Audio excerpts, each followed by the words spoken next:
എല്ലാ പ്രിയപ്പെട്ട വിദ്യാർത്ഥികൾക്കും ഓൺലൈൻ ക്ലാസ്സിൻ്റെ ഈ അധ്യായത്തിലേക്ക് ഹാർദവമായിട്ടുള്ള സ്വാഗതം. നമ്മൾ കഴിഞ്ഞ ക്ലാസ്സിൽ പറഞ്ഞു നിർത്തിയിരുന്നു.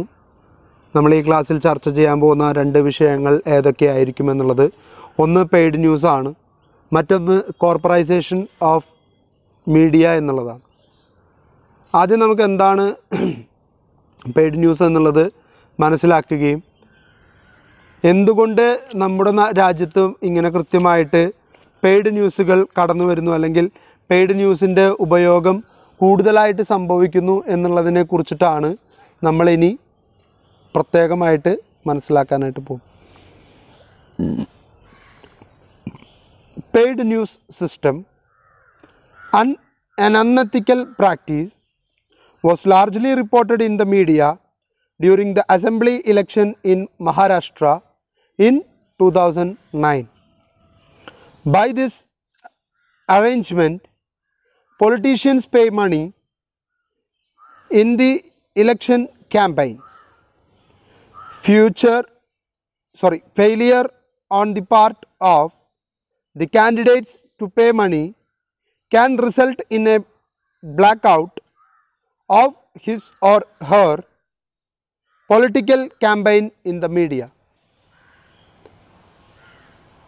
2009 മഹാരാഷ്ട്രയിൽ നടന്ന ഇലക്ഷനിലാണ് ആദ്യമായിട്ട് ഇത്തരത്തിലൊരു പ്രാക്ടീസ് മാധ്യമങ്ങളിൽ നടക്കുന്നുണ്ട്, അല്ലെങ്കിൽ ഇത് വളരെ ക്ലിയറായിട്ട് ഇന്ത്യയിൽ പല സംസ്ഥാനങ്ങളിലും നടപ്പിലായി വരുന്ന രീതിയാണ് എന്നുള്ളത് തിരിച്ചറിയപ്പെടുന്നു.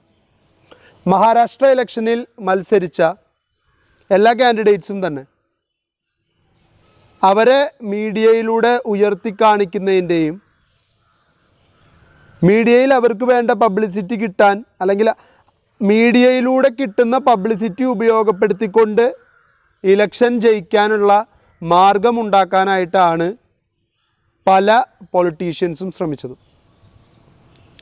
അവരുടെ ഈ പരിശ്രമത്തിൻ്റെ ഏറ്റവും വലിയ ഫലം കണ്ടത്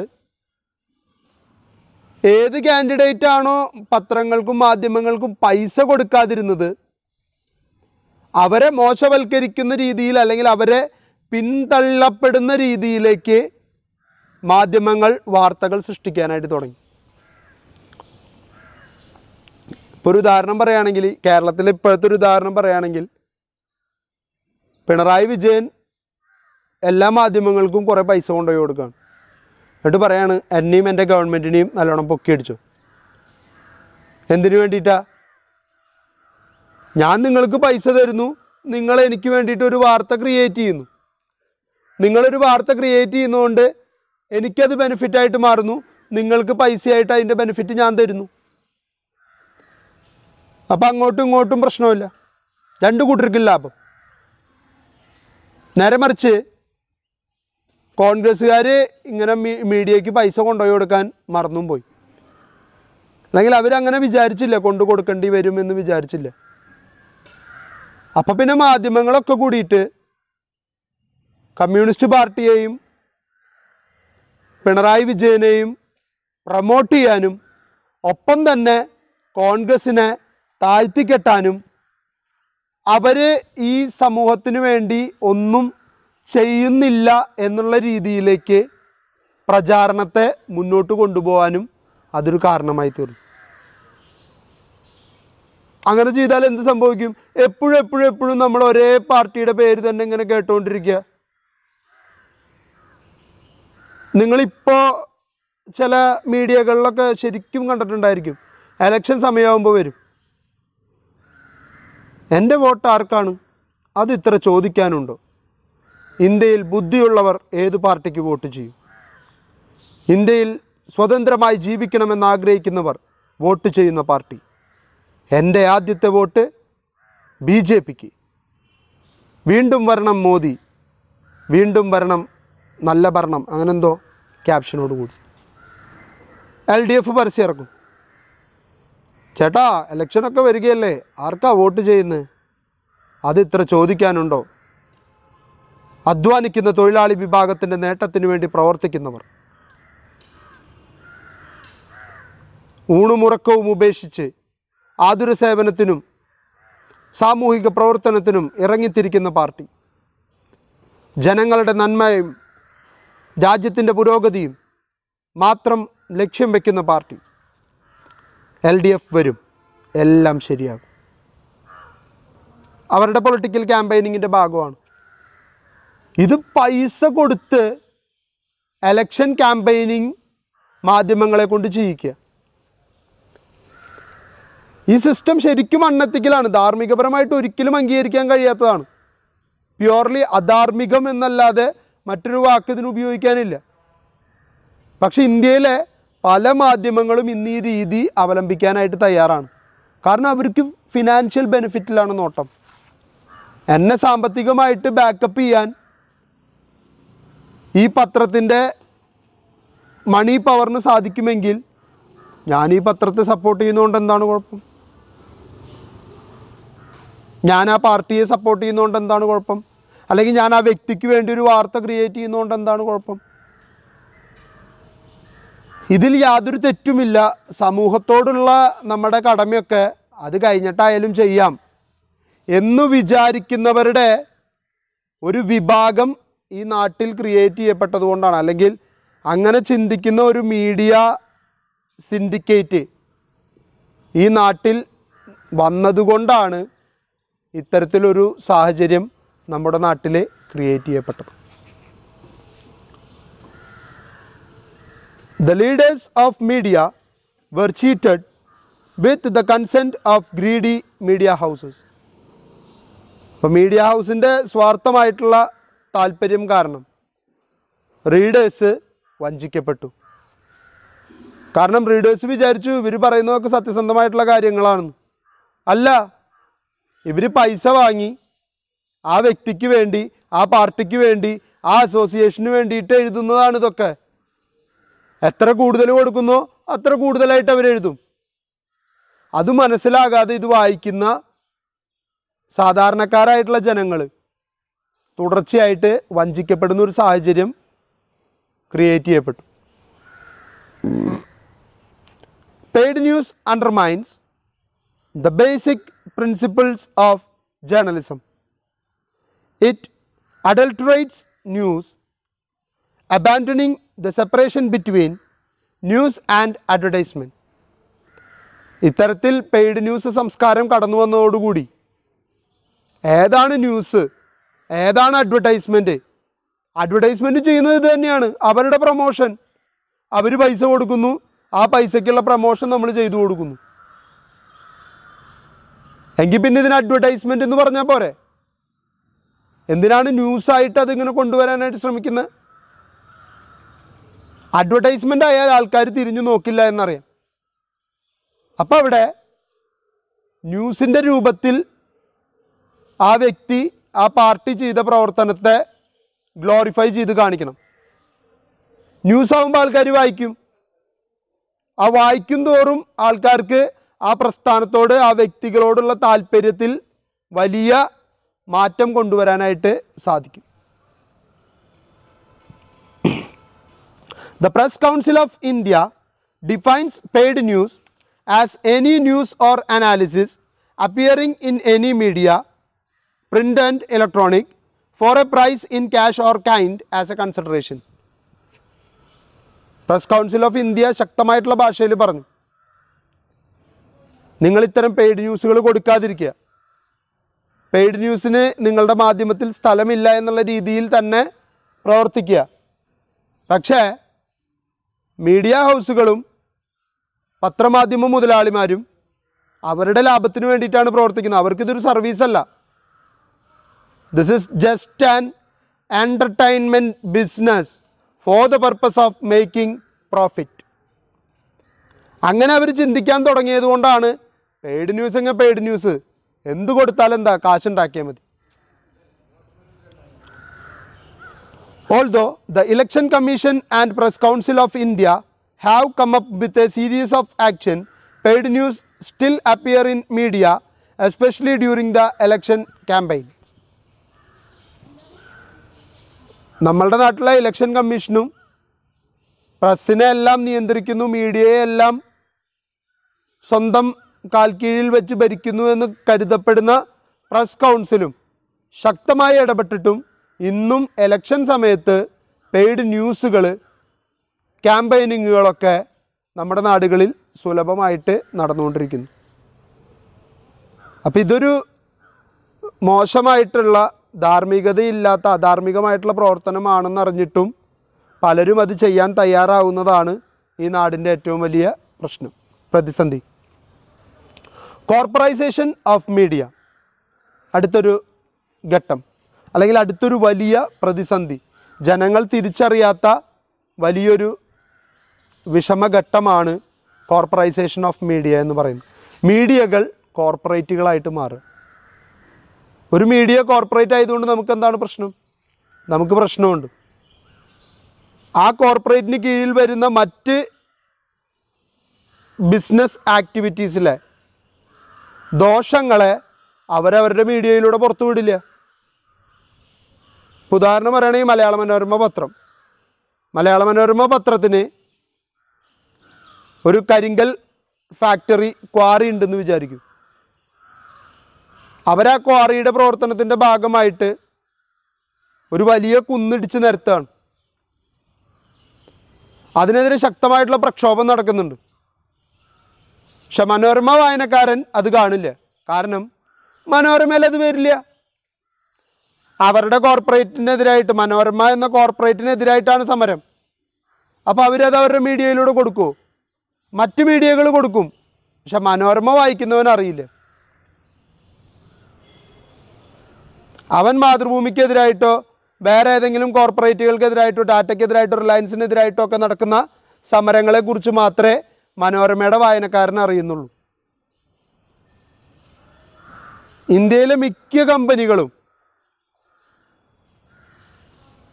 ഇന്ന് ഏറ്റവും കൂടുതൽ ചെയ്തുകൊണ്ടിരിക്കുന്ന ഒരു കാര്യമാണ് ഈ പറയുന്ന കോർപ്പറൈസേഷൻ എന്ന് പറയുന്നത്. ഇവിടെ കോർപ്പറേറ്റുകൾക്ക് വലിയ പ്രാധാന്യമാണ് കിട്ടിക്കൊണ്ടിരിക്കുന്നത്. ഓരോ മീഡിയയും ഓരോ കോർപ്പറേറ്റായിട്ട് മാറിക്കൊണ്ടിരിക്കുക. ഇപ്പോൾ റിലയൻസ് എന്ന് പറയുന്നത് ഒരു ഇൻഡസ്ട്രിയുമായിട്ട് ബന്ധപ്പെട്ട, ഈ ഇരുമ്പുരുക്ക് വ്യവസായവുമായിട്ട് ബന്ധപ്പെട്ട് അല്ലെങ്കിൽ പെട്രോളിയം ഉൽപ്പന്നങ്ങളുമായിട്ട് ബന്ധപ്പെട്ട് നിൽക്കുന്ന കമ്പനിയാണ്. പക്ഷെ ന്യൂസ് 18, നിങ്ങൾ കാണുന്ന ന്യൂസ് 18 കേരളം റിലയൻസിൻ്റെ ചാനലാണ്, മുകേഷ് അംബാനിയുടെ. ഈ ഓയിൽ കമ്പനി നടത്തുന്ന അല്ലെങ്കിൽ ഇൻഡസ്ട്രിയൽ മേഖലയിൽ ഇത്രയും സ്വാധീനമുള്ള, ടെലി കമ്മ്യൂണിക്കേഷൻസിൽ പ്രാധാന്യമുള്ള ഇത്തരത്തിലൊരു വ്യക്തി എന്തിനു വേണ്ടിയിട്ടാണ് ഈ പ്രവർത്തനങ്ങൾക്ക് നേതൃത്വം കൊടുക്കുന്നത്? അല്ലെങ്കിൽ ഇത്തരത്തിലൊരു കോർപ്പറൈസേഷൻ ഓഫ് മീഡിയ എന്ന് പറയുന്നത് ഇവിടെ നടക്കുന്നുണ്ട്. പല മീഡിയകളും പലതരത്തിലുള്ള കമ്പനികളുമായിട്ട് ബന്ധപ്പെട്ടുള്ള പ്രവർത്തനങ്ങൾക്ക് നേതൃത്വം കൊടുക്കുന്നു എന്നുള്ളത് പകല് പോലെ വ്യക്തമായിട്ടുള്ളൊരു കാര്യമാണ്. അപ്പോൾ അത്തരത്തിലുള്ള മീഡിയകളുടെ പലതരത്തിലുള്ള വിഭാഗങ്ങളിലുള്ള ഇടപെടൽ എങ്ങനെയാണെന്നും ആ ഇടപെടൽ കൊണ്ട് ഈ രാജ്യത്ത് എന്തൊക്കെ ദോഷമാണ് സംഭവിക്കുന്നത് എന്നുള്ളതാണ് നമ്മളിനി കാണാനായിട്ട് പോകുന്നത്. Corporatisation of media.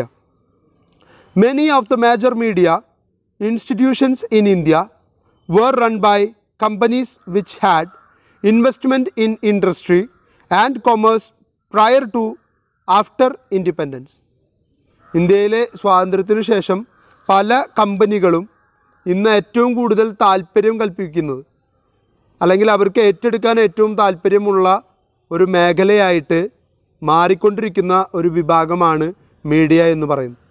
സ്വന്തം കമ്പനിയുടെ കുറവുകളെ, സ്വന്തം കമ്പനിയിൽ നിന്നുണ്ടാകുന്ന പ്രശ്നങ്ങളെ മറച്ചു വയ്ക്കുന്നതിൻ്റെ ഭാഗമായിട്ട് ഈ കോർപ്പറൈസേഷൻ ഓഫ് മീഡിയ നമ്മൾ challenges faced by print media എന്ന് പറയുന്ന ഒരു ടോപ്പിക്കായിട്ട് മുൻപ് പഠിച്ചിട്ടുള്ളതാണ്. കഴിഞ്ഞ ഫസ്റ്റ് സെമ്മിൽ നമ്മളുടെ ജേർണലിസത്തിൻ്റെ ഭാഗമായിട്ടുള്ള ടോപ്പിക്കാണ്. അന്ന് പറഞ്ഞ കാര്യങ്ങൾ തന്നെയാണ് ഇവിടെ ആവർത്തിക്കപ്പെടുന്നത്. വീണ്ടും അതുപോലെ തന്നെ ആവർത്തിക്കുകയാണ്. നിങ്ങളുടെ കയ്യിൽ ആ ടെക്സ്റ്റ് ഉണ്ടെങ്കിൽ എടുത്തു നോക്കിയാൽ നിങ്ങൾക്ക് മനസ്സിലാവും. However, there was reasonable editorial independence and presence of independent-minded editors ensured that media output were of certain standard. the insulation between the media and owners, business interests were thinning, and as the decades went by, the trend is definitely towards intense corporatization of the media. ഇന്നത്തെ കാലഘട്ടത്തിൽ media അല്ലെങ്കിൽ പത്രമായാലും മറ്റു മാധ്യമങ്ങളായാലും ഒരു minimum quality of news അല്ലെങ്കിൽ information അത് keep up ചെയ്യണം എന്ന് തന്നെയാണ് എല്ലാവരുടെയും താല്പര്യം. എല്ലാവരുടെയും താല്പര്യം എന്ന് വെച്ചാൽ പ്രത്യേകിച്ച് മാധ്യമ മേഖലയിൽ വർക്ക് ചെയ്യുന്ന അല്ലെങ്കിൽ നല്ല പത്രം നല്ല മാധ്യമം ഉപയോഗിക്കണമെന്ന് നിർബന്ധമുള്ള ഏതൊരു വ്യക്തിയുടെയും അവകാശവും താല്പര്യവുമാണ് സത്യസന്ധമായിട്ടുള്ള വാർത്തകൾ ലഭിക്കണമെന്നുള്ളത്.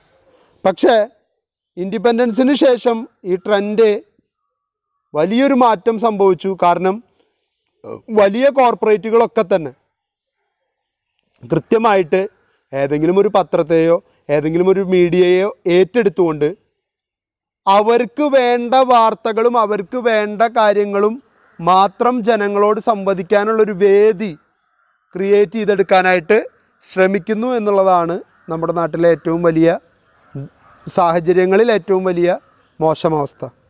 Dainik Bhaskar group, which in 1958 ran a single edition Hindi newspaper from Bhopal, has a market capitalization of 4,454 crore, owns 7 newspaper, 2 magazine, 17 radio station, and has a significant presence in the printing, textiles, oils, solvent extraction, hotels, real estate and power generation industries.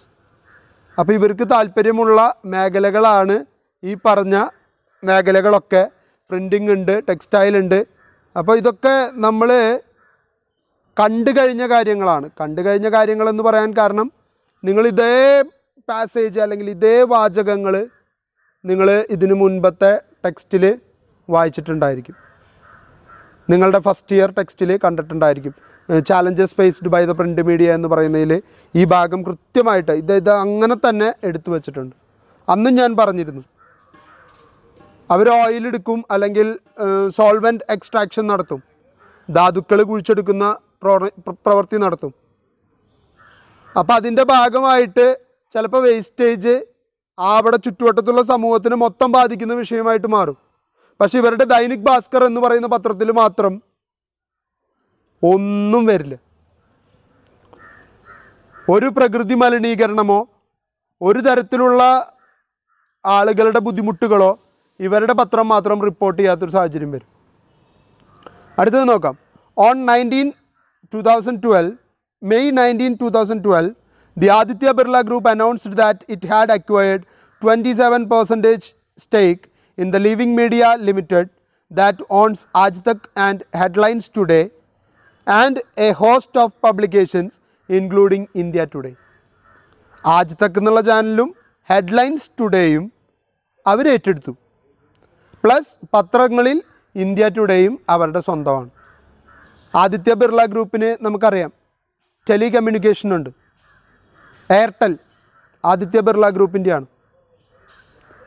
ഈ ആദിത്യ ബിർള ഗ്രൂപ്പിൻ്റെ നേതൃത്വത്തിൽ ഇപ്പോൾ ഒരു വലിയ tower സ്ഥാപിക്കാൻ തീരുമാനിക്കുകയാണ്.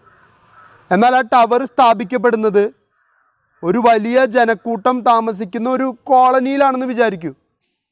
ആ കോളനിയിൽ അത് സ്ഥാപിക്കാൻ കാരണം അവിടെയുള്ള സാധാരണക്കാരായിട്ടുള്ള ജനങ്ങൾ ഒരു വലിയ എമൗണ്ട് താങ്കൾക്ക് കിട്ടുമല്ലോ എന്ന് പ്രതീക്ഷിച്ചുകൊണ്ട് ആ ടവർ അവിടെ സ്ഥാപിക്കാനുള്ള അനുമതി അവർ കൊടുക്കുകയാണ്.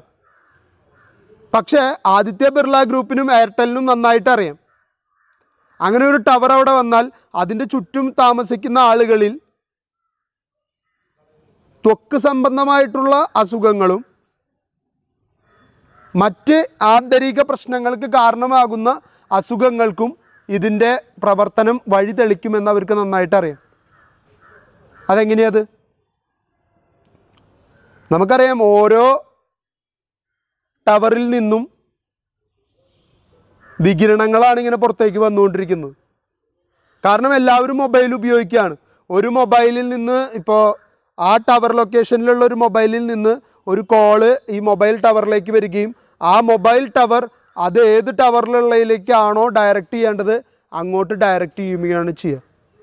അതുപോലെ തന്നെ ഇങ്ങോട്ടൊരു കോള് വരുമ്പോഴും മറ്റൊരു സ്ഥലത്തെ ടവറിൽ നിന്ന് നമ്മളുടെ ഈ ടവറിലേക്ക് നമുക്ക് കിട്ടേണ്ട ഒരു കോള് കണക്ട് ചെയ്യപ്പെടുകയും അപ്പോൾ അത് വികിരണങ്ങൾ വഴി സ്വീകരിക്കുകയും പുറന്തള്ളുകയും ചെയ്യുകയാണ്.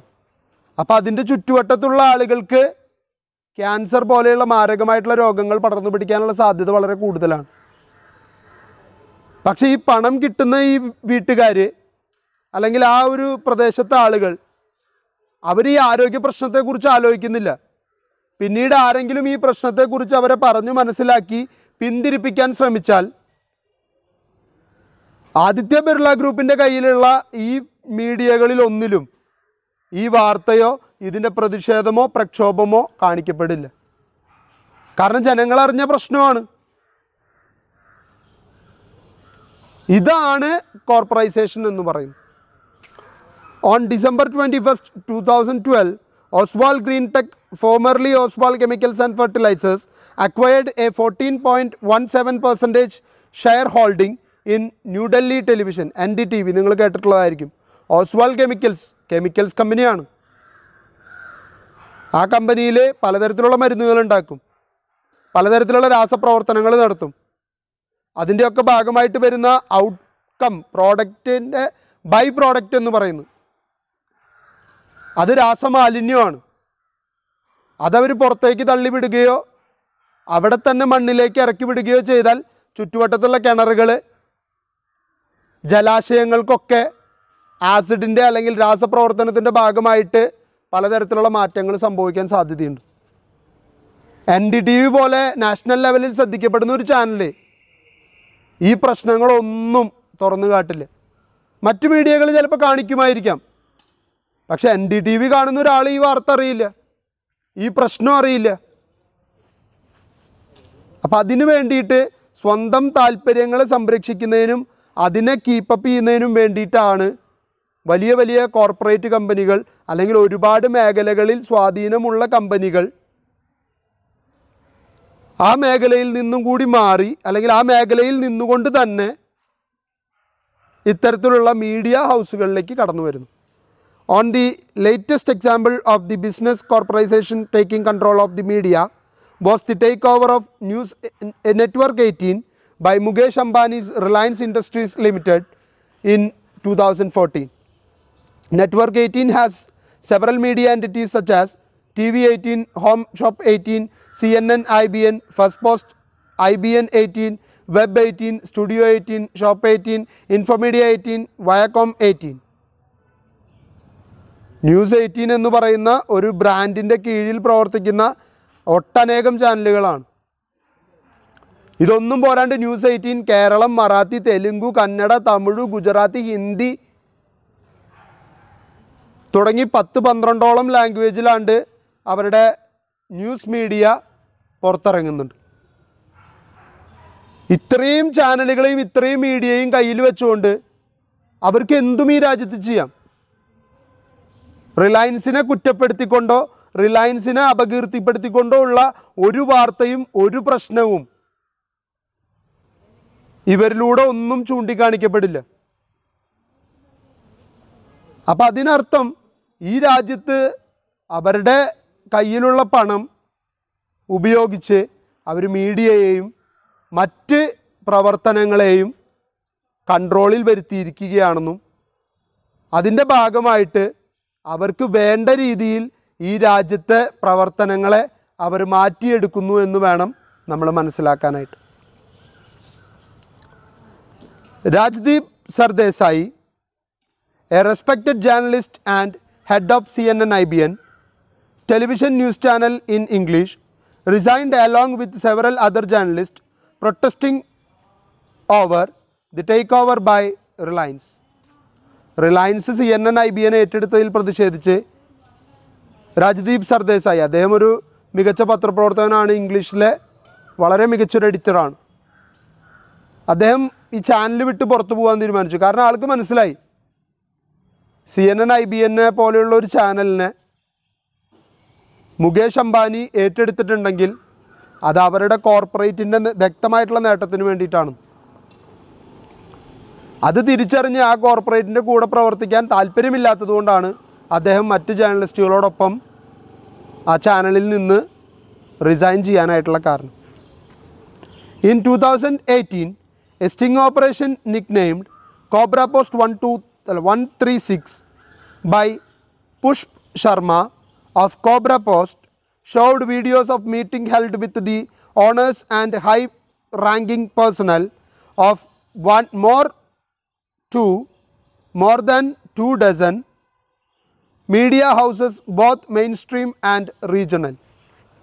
അപ്പോൾ കോബ്ര പോസ്റ്റ് എന്ന് പറയുന്ന പത്രത്തിൻ്റെ കോബ്ര പോസ്റ്റ് 136 എന്ന മീഡിയ ഓപ്പറേഷൻ്റെ ഭാഗമായിട്ട്, സ്റ്റിംഗ് ഓപ്പറേഷൻ എന്ന് പറഞ്ഞാൽ ഈ ഒളി ക്യാമറ വിവാദങ്ങളെന്നൊക്കെ പറയുന്ന പോലത്തെ പ്രവർത്തനമാണ്. മറ്റുള്ളവരറിയാതെ ക്യാമറയിൽ ദൃശ്യങ്ങൾ ഷൂട്ട് ചെയ്ത് അത് പുറം ലോകത്തെ അറിയിക്കാൻ ശ്രമിക്കുന്നതിനെയാണ് സ്റ്റിംഗ് ഓപ്പറേഷൻ എന്ന് പറയുക. അപ്പോൾ ഈ കോബ്ര പോസ്റ്റ് എന്ന് പറയുന്ന പത്രം ഒരു സ്റ്റിംഗ് ഓപ്പറേഷൻ നടത്തി. അതിൽ 2 ഡസണോളം, അതായത് 24-25ഓളം മീഡിയ ഹൗസുകൾ ഒരുമിച്ച് കൂടി.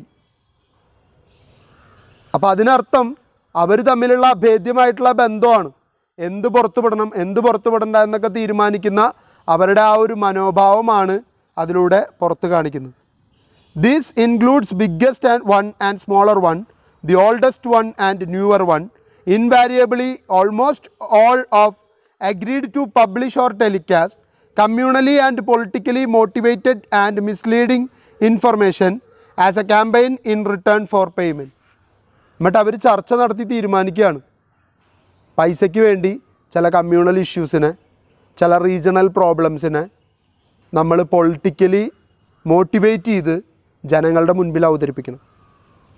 അപ്പോൾ അവിടെ ഒരു കമ്മ്യൂണൽ ഇഷ്യൂ ഉണ്ടാവും, അല്ലെങ്കിൽ അവിടെ ഒരു പൊളിറ്റിക്കൽ കോൺഫ്ലിക്റ്റിൻ്റെ പേരിൽ ഒരു റൈറ്റ് ഉണ്ടാവും. ആ റൈറ്റിലൂടെ, റൈറ്റ് എന്ന് വെച്ചാൽ അറിയില്ലേ, കലാപം, റൈറ്റിലൂടെ കുറേ പേര് ചത്തൊടുങ്ങും. അപ്പോൾ ആ ഭാഗത്ത് നിന്ന് മത്സരിക്കുന്ന സ്ഥാനാർത്ഥിക്ക് വലിയൊരു മുൻതൂക്കം കിട്ടാനുള്ള സാധ്യതയുണ്ട്. അതിന് പകരമായിട്ട് അയാൾ ജയിക്കുകയാണെങ്കിലും ജയിച്ചില്ലെങ്കിലും ആ പാർട്ടി നമുക്ക് ഇത്ര കോടി രൂപ തരും.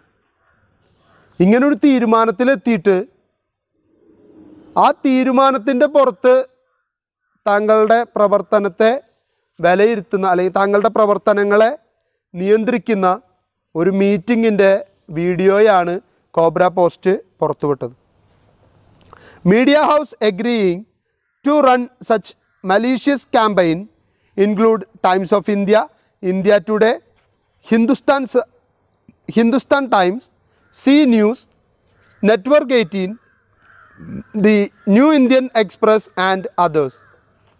ഇപ്പോൾ ഈ പറഞ്ഞ പത്രങ്ങളൊക്കെ അല്ലെങ്കിൽ media ഹൗസുകളൊക്കെ അംഗീകരിക്കുകയാണ്.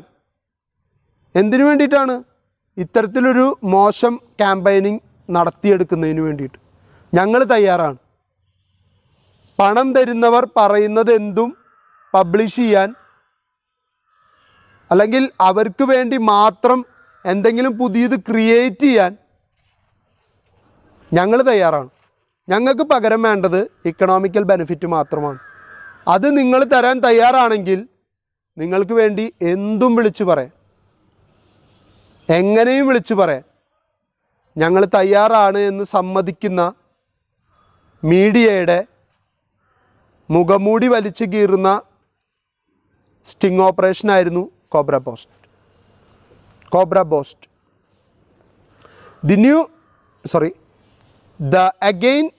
This again proves the point that corporate interest override the ethics of journalism in India. The sting operation amply demonstrate the fact that money precedes over fair and objective journalism.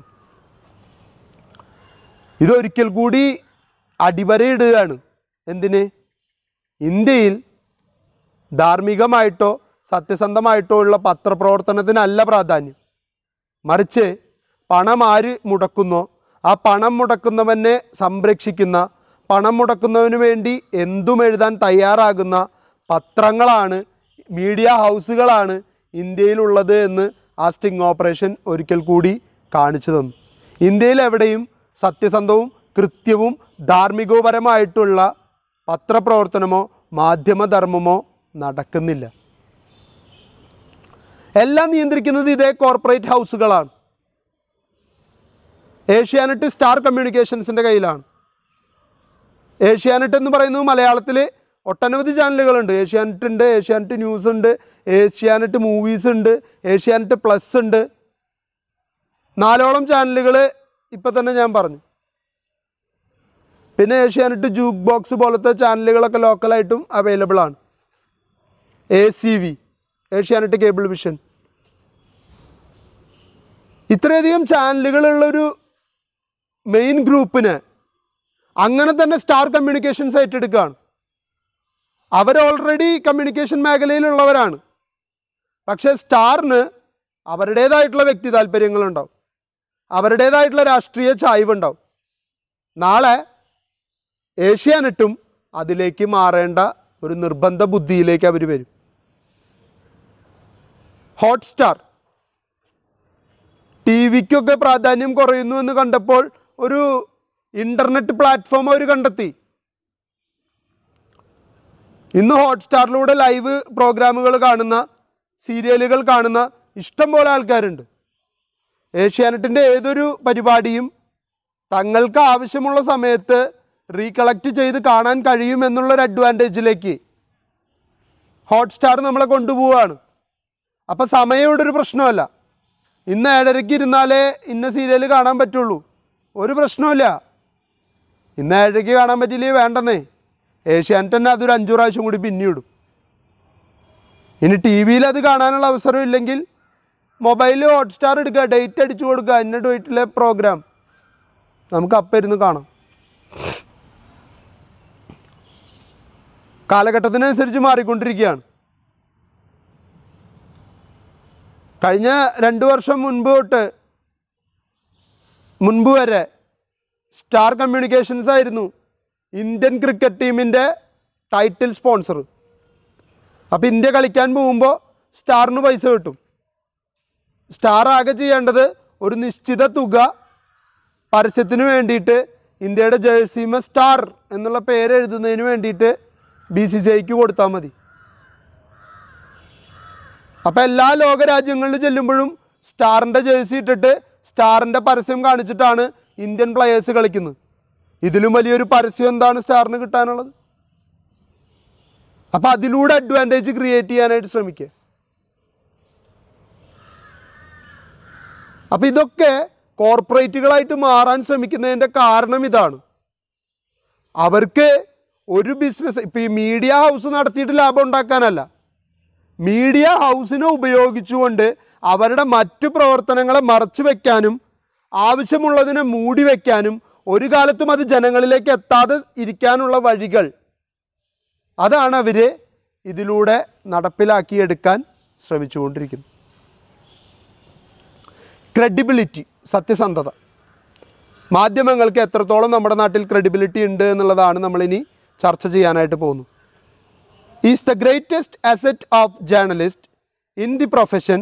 Recently, some of the important names whom many consider to be highly credible and talented had to step down from important media institutions due undesirable attempts by the management to influence the editorial policies.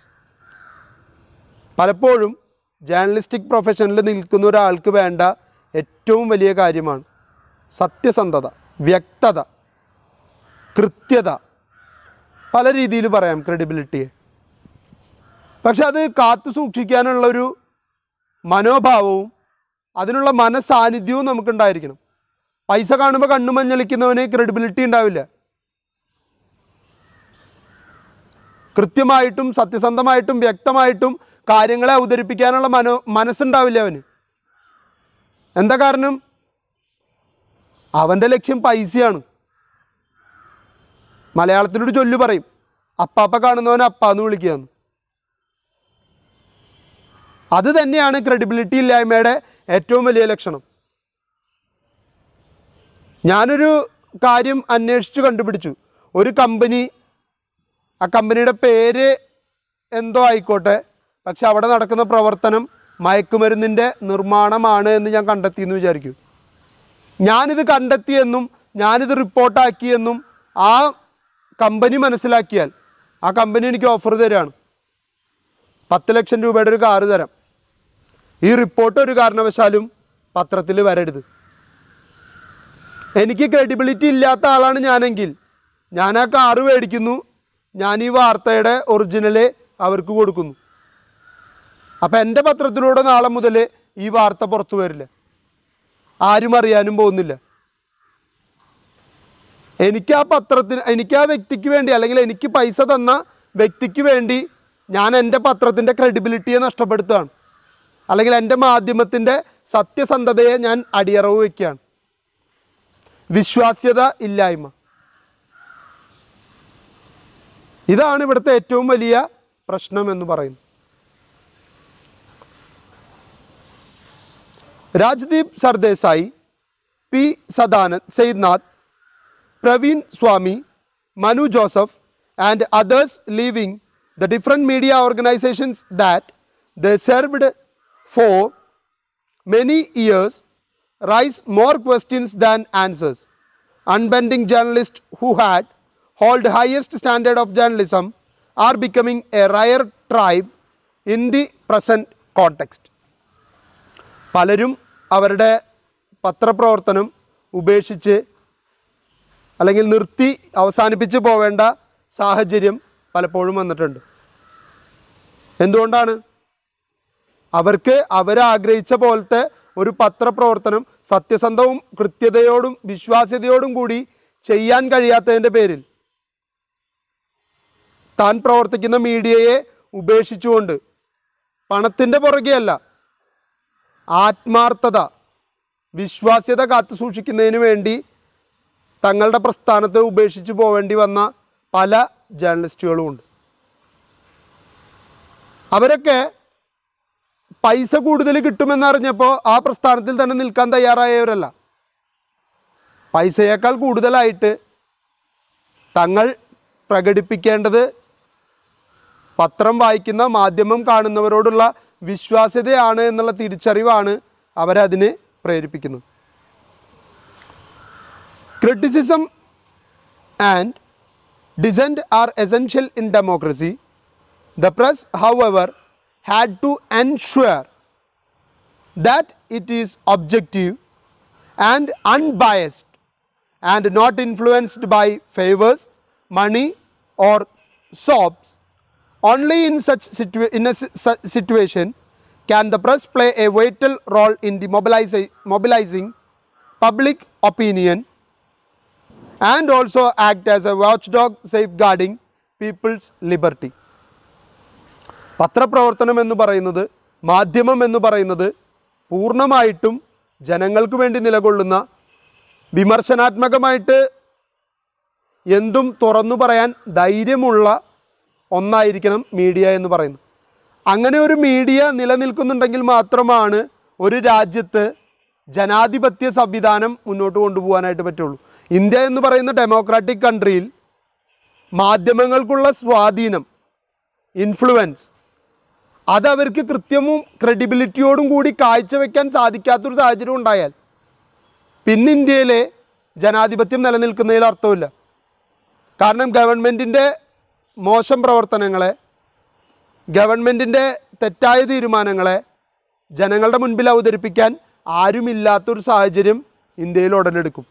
അത് സംഭവിക്കാതിരിക്കണമെങ്കിൽ ആകെയുള്ളൊരു മാർഗം വ്യക്തവും കൃത്യവുമായിട്ട് വാർത്തകൾ കൊടുക്കാൻ കഴിയുന്ന ഒരു പത്രസ്ഥാപനം അല്ലെങ്കിൽ മാധ്യമ സ്ഥാപനങ്ങൾ ഉണ്ടായിരിക്കണം എന്നുള്ളതാണ്. അപ്പോൾ ഇത്രയുമാണ് ഇന്നത്തെ ക്ലാസ്സിൽ നമുക്ക് ചർച്ച ചെയ്യാനുള്ളത്. ഒന്ന്, ക്രെഡിബിലിറ്റി, അതുപോലെ തന്നെ കോർപ്പറൈസേഷൻ ഓഫ് മീഡിയ, പെയ്ഡ് ന്യൂസ് സംവിധാനം. പെയ്ഡ് ന്യൂസ് എന്ന് പറയുന്നത് പൈസയ്ക്ക് വേണ്ടിയോ ഏതെങ്കിലും തരത്തിലുള്ള ആനുകൂല്യങ്ങൾക്ക് വേണ്ടിയോ വാർത്തകൾ ആയി ഒരാളുടെ പ്രമോഷൻ ക്രിയേറ്റ് ചെയ്യുന്നതിനെയാണ് പെയ്ഡ് ന്യൂസ് സിസ്റ്റം എന്ന് പറയുന്നത്. ഇത് പൂർണ്ണമായിട്ടും അൺഎത്തിക്കലായിട്ടുള്ള ഒരു പ്രവർത്തന രീതിയാണ്. ഒരു കാരണവശാലും പത്രങ്ങൾ തുടർന്നുകൊണ്ട് പോവാൻ പാടില്ലാത്ത ഒന്നാണ്. എന്നിരുന്നാലും ഇന്ത്യയിൽ വളരെ കൂടുതലായി ഈ അൺഎത്തിക്കൽ പ്രാക്ടീസ് തുടർന്നുകൊണ്ടിരിക്കുന്നു എന്നുള്ളതാണ് യാഥാർത്ഥ്യം. പ്രത്യേകിച്ച് ഇലക്ഷൻ ക്യാമ്പയിനിങ്ങുകളുടെ ഭാഗമായിട്ട് പല പാർട്ടികൾക്ക് വേണ്ടിയും പല വ്യക്തികൾക്ക് വേണ്ടിയും ഇത്തരത്തിലുള്ള പ്രവണതകൾ നടപ്പിലാവുന്നുണ്ട്.